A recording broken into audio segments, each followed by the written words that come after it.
ओम श्री गणेशाय नमः। प्रिय श्रोतागण, आज बुधवार के दिन सुनिए बुद्ध देवता की कहानी। उससे पहले हम सभी गणेश भगवान की कथा का श्रवण करेंगे। एक बार एक बूढ़ी माई थी। मिट्टी के गणेश जी की वे पूजा किया करती थी। वे रोज मिट्टी के गणेश जी बनाती थी, लेकिन वे रोज गल जाते थे, जिससे बूढ़ी माई बहुत परेशान थी।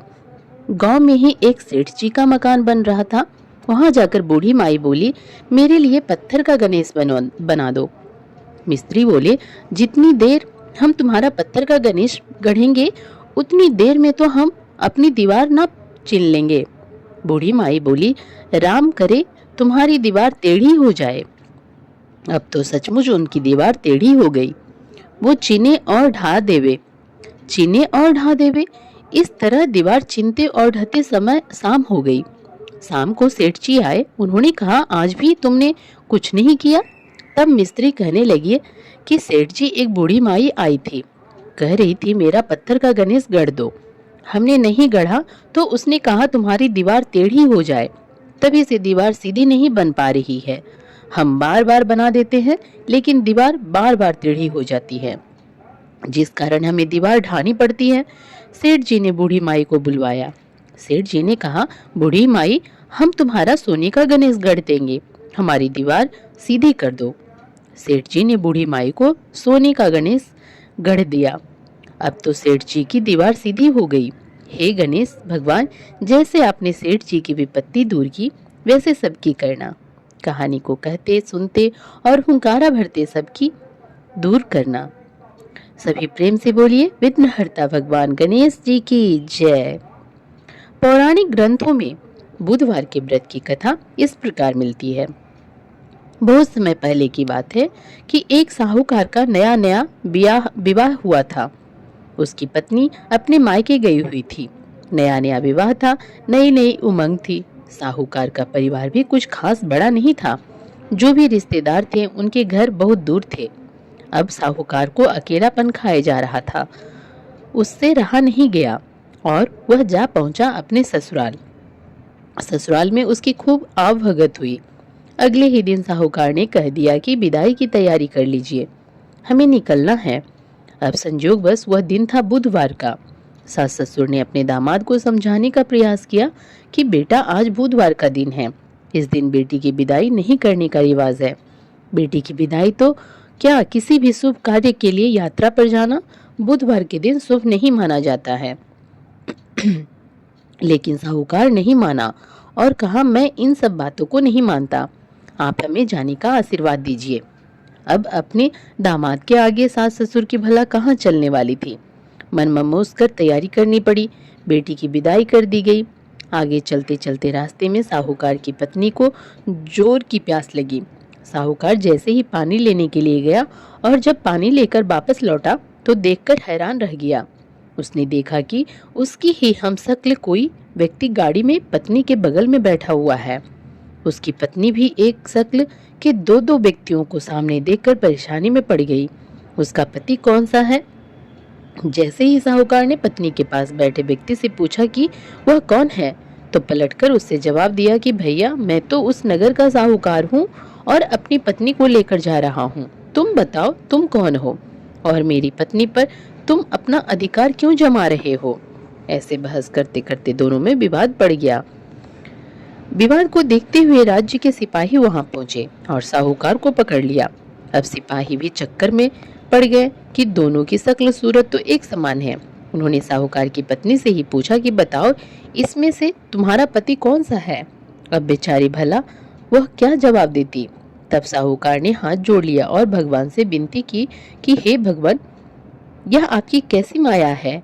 तभी आकाशवाणी हुई कि मूर्ख, याद कर, कुछ समय पहले तूने ही तो अपने सास ससुर की आज्ञा ना मानकर भगवान बुद्ध का अपमान किया और बुधवार के दिन तू अपनी पत्नी को लेकर चल पड़ा, जबकि तुझे इस दिन नहीं जाना चाहिए था। यह स्वयं बुद्ध देव है जो तुम्हें सबक सिखाने के लिए तुम्हारे बेस में है।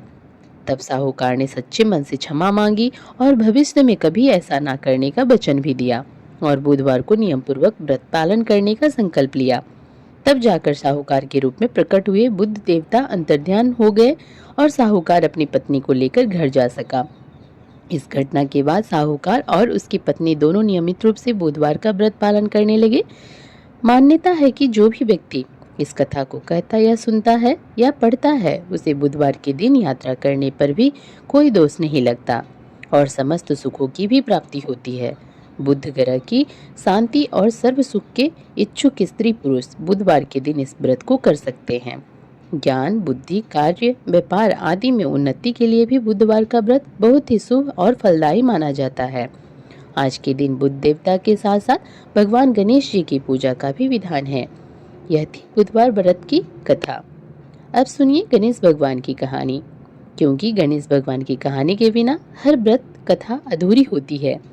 एक बार गणेश भगवान एक छोटे से बालक का रूप धरकर चिमटी में चावल और चमचे में दूध लेकर धरती लोक पर आ गए और वहां आने पर वह एक गांव में गए जहां वह हर किसी से कह रहे थे कि कोई मेरी खीर बना दो, कोई मेरी खीर बना दो।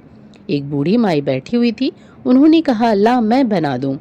अब वह छोटा सा बर्तन चूल्हे पर चढ़ाने लगी। तब गणेश जी ने कहा दादी माँ, छोटी सी भगोनी मत चढ़ाओ, आपके घर में जो सबसे बड़ा वाला बर्तन हो ना वही चढ़ा दो। बूढ़ी माई ने बालक का मन रखने के लिए वही किया। वह घर के भीतर गई और घर का सबसे बड़ा भगोना लाकर चूल्हे पर चढ़ा दिया। वह देखती रह गई कि उसमें जो थोड़े से चावल उस बड़े बर्तन में उन्होंने डाले थे वह तो पूरा का पूरा भर गया। अब गणेश जी ने कहा दादी माँ, मैं नहा कर आता हूँ, तब तक खीर तैयार हो जाएगी। खीर तैयार हो गई तो बूढ़ी माई के पोते पोती खीर खाने के लिए रोने लगे। बूढ़ी माई जब भी कुछ बनाती तो बिना गणेश भगवान को भोग लगाए कुछ नहीं खाती, ना ही किसी और को खाने देती। तब उन्होंने मन ही मन कहा गणेश जी तेरे भोग लगे। ऐसा कहकर उन्होंने चूल्हे में थोड़ी सी खीर डाली और कटोरी भरकर खीर बच्चों को दे दी। बूढ़ी माई की पड़ोसन ऊपर से देख रही थी तो बूढ़ी माई ने सोचा यह तो उस बालक से चुगली कर देगी, तो एक कटोरा भरकर उन्होंने उस पड़ोसन को भी पकड़ा दिया। बूढ़ी माई की बहू ने चुपके से एक कटोरा खीर खाया और कटोरा चक्की के नीचे छुपा दिया। अब भी गणेश जी नहीं आए थे।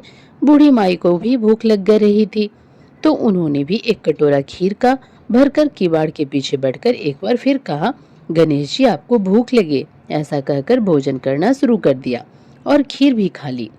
तब तक गणेश जी आ गए तो बूढ़ी माई ने कहा अरे गणेशा खीर खा ले, मैं तो तेरी ही राह देख रही थी। गणेश जी ने कहा दादी माँ, मैंने तो पहले ही खीर खा ली। बूढ़ी माई ने कहा खीर खा ली? अरे कब खाई? तू तो यहाँ था भी नहीं। गणेश जी ने कहा जब तुम्हारे पोते पोती ने खीर खाई तब खाई थी, जब तुम्हारे पड़ोसन ने खाई तब खाई, और जब तुम्हारी बहू ने खाई तब भी मैंने खाई। अब तुमने खाई तो मेरा तो पूरा पेट ही भर गया। पूरी माई ने कहा बेटा, और सारी बात तो सच है, पर बहू बेचारी का नाम मत लो, वह तो सुबह से काम में लगी हुई है, फिर भला उसने खीर कब खाई? तब गणेश जी ने कहा अरे दादी, चक्की के नीचे देखो तो जूठा कटोरा पड़ा है, और तुमने तो मुझे भोग लगाया, लेकिन तुम्हारी बहू तो वैसे ही खा गई। बूढ़ी माई ने कहा अच्छा बेटा, घर की बात है, घर में ही रहने दे। अब बताओ तो जरा, यह बची हुई खीर का मैं क्या करूं? तो गणेश जी ने कहा नगरी जमा दो पूरी। तो बूढ़ी दादी ने पूरी नगरी जमा दी, फिर भी खीर का बर्तन पूरा भरा ही था। जब यह बात राजा को पता चली तो बूढ़ी दादी को बुलाया और पूछा क्यों रे बुढ़िया, ऐसा बर्तन तेरे घर पर अच्छा लगे या हमारे घर पर सोवे? तो बूढ़ी दादी ने कहा राजा जी आप ले लो। राजा ने खीर का बर्तन महल में मंगवा लिया और लाते ही जब उसमें से खीर मांगी तो खीर की जगह पर कीड़े मकोड़े बिच्छू कंचले हो गए और उसमें से दुर्गंध आने लगी। यह देखकर राजा ने बुढ़िया से कहा अरे बूढ़ी दादी, अपना यह बर्तन वापस ले जाओ, हमने तुम्हारा बर्तन तुम्हें वापस कर दिया।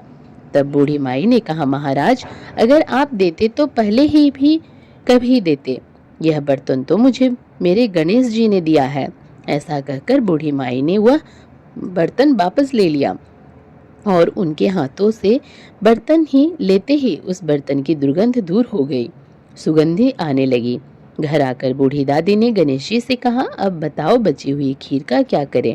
तब गणेश जी ने कहा करना क्या है बूढ़ी दादी, झोपड़ी के कोने में गड्ढा खोदकर गाड़ दो, उसी जगह सुबह उठकर वापस खोदोगी तो धन के 2 मटके मिलेंगे। ऐसा कहने के बाद गणेश भगवान वहीं अंतर्ध्यान हो जाते हैं। जाते समय झोपड़ी के लात मारते हुए गए तो झोपड़ी की जगह पर महल हो गया। सुबह बहू ने फावड़ा लेकर पूरे घर को खोद दिया, जो कुछ भी नहीं मिला। तब बहू ने कहा, सासू जी थारो गणेश तो झूठो है। सासू ने कहा, बहू मारो गणेश झूठो नहीं है, ला मैं देखूं। ऐसा कहकर वह सुई लेकर खोजने गई। जब वह सुई से खोद रही थी तो टन टन करते 2 धन के मटके मिल गए। अपनी बहू रानी बोली, सासू जी गणेश जी तो साचो ही है। सास ने कहा, अरे बहानी, गणेश जी तो भावनाओं के भूखे हैं। हे गणेश जी भगवान, जैसा आपने बूढ़ी दादी को दिया वैसा सबको देना। विनायक जी की कहानी कहने वाले, हुंकारा भरने वाले और आसपास के सुनने वाले सभी को देना। बोलो गणपति महाराज की जय।